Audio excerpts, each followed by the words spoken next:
I've lived in many countries. My family's from Morocco, you know, could be considered a third world country. When I go to Morocco, I don't feel like it is. I lived in Saudi for 3 years, so I'm like pretty much a multicultural chick, you know, I've traveled. So coming to India wasn't scary, and also being someone who was well versed with Hindi cinema, and we grew up watching Bollywood films, like I think I've told you that before.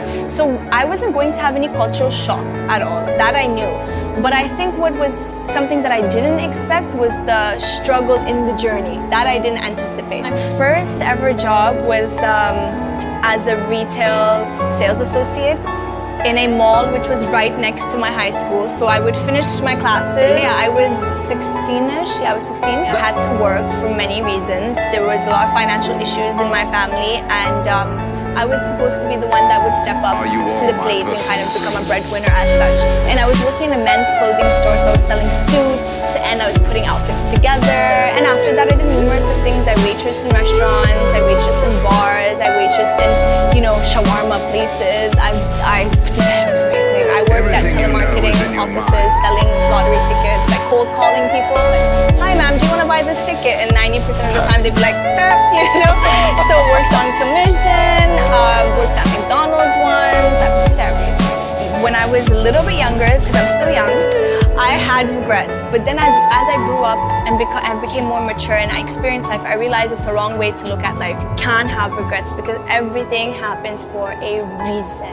Everything is connected. So if something happens at a point in your life where you're like, God, I should have not done this, I should have not took this opportunity, I should have not, you know, had this person in my life or whatever it is, later on you realize it happened for a reason, for your growth. I had the biggest shock of my life, the biggest slap in the face when I arrived, and the struggle I went through, the bullying, the rejection, the traumatic experience I went through. If I knew that before going to India, if someone told me this is all the things you're gonna go through, you're gonna meet evil people, they're gonna steal your passport, you're gonna get deported, you're gonna go back to Canada, people are gonna laugh at you and say, why did you go anyways? How do you leave a developed country to go to a developing country? Then you're gonna go back to India and you're gonna fight, you're gonna learn the language, you're gonna learn the language, you're gonna learn the language, and you're gonna meet people who are gonna laugh at you on the way. Whenever you try to speak, they're gonna laugh on your face. That happened to me all the time. You know how many times I would spend hours and weeks and months and years with my Hindi diction coach and Hindi teacher to learn the language, and he would uplift me and he'd be so positive and say, you are doing so good, Beta, you're speaking so well, I'm so proud of you, and he'd make me so confident.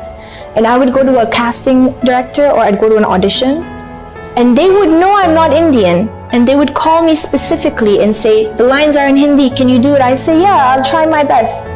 And I would do them and they would laugh in front of me. During the take, they would start laughing together, high-fiving each other. And I get so angry, and I would have this dirty attitude, and I'd be like, what's so funny? Nothing. No, what's so funny? Because like you were like hilariously laughing like hyena. What's so funny? No, it was cute. And I would leave. And that time I was traveling in a rickshaw. I didn't have a car. And I'd stand in the middle of the road, and it's always raining. SubhanAllah, it's always raining when happens. And it's raining, and I'm like hailing the rickshaw, he's coming, and I'm crying, and I'm like, you know, that time I was living in an area called the Road. So I'd be like, Maya, the Road. And I'd be crying, be like, huh? I'd be like, Road, chill. And he would take me, and I would go, and I'd howl and cry in the rickshaw.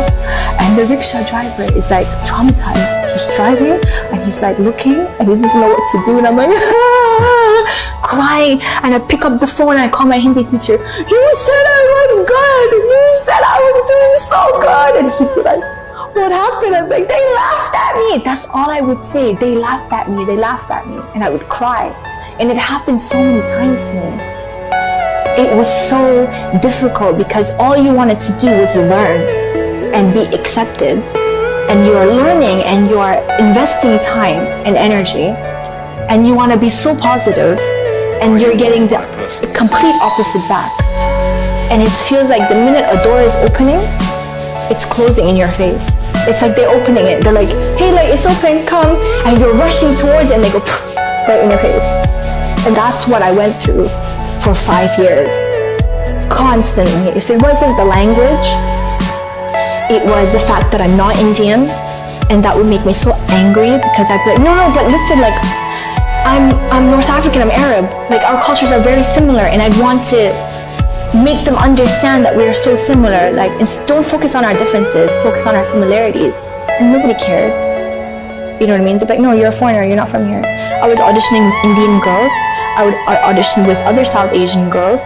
I was auditioning with the world because suddenly Bollywood became a vocal point of where actors wanted to come. Something had happened in Bollywood where people globally were coming, trying their luck. I didn't think that. I thought I was only going to compete with Indian girls, you know. I thought maybe not a lot of Indian girls wanted to do it. Maybe I might compete with like 10, 15, 100. I got put in a house when I landed in India. If another girl or guy went through that and they lost hope, that would have been one more person in the world that we would have lost. Could have been a great person. They could have made an impact in the world. They could have made a difference in the world. And I wish parents would instill hope and confidence and prepare them for what's out there. And I wish our school system did the same thing, because everything I learned in school didn't help me for the real world. Metamorphosis and what type of rocks there are in the world, and you know what happens when the plant hits the sun at 4 p.m. That didn't help me for the jungle. And I always think about the necessity of your upbringing at home. Instead of our parents, like when I say our, I say globally, anybody, instead of them being so, now don't do this, don't wear this, don't go out, don't talk to this, don't do this, study, don't watch this, instead of being like that, I wish they would prepare them for the world, prepare them for marriage, prepare them for what it is to be with another human, what it is to share a life with another human, prepare them for what it is to work, to go and work for yourself and to create an identity. Prepare them for the workforce. The workforce is not an easy place. The kind of things women and men face, we're not prepared for that. And two things happen: either they ruin you for life or they make you for life.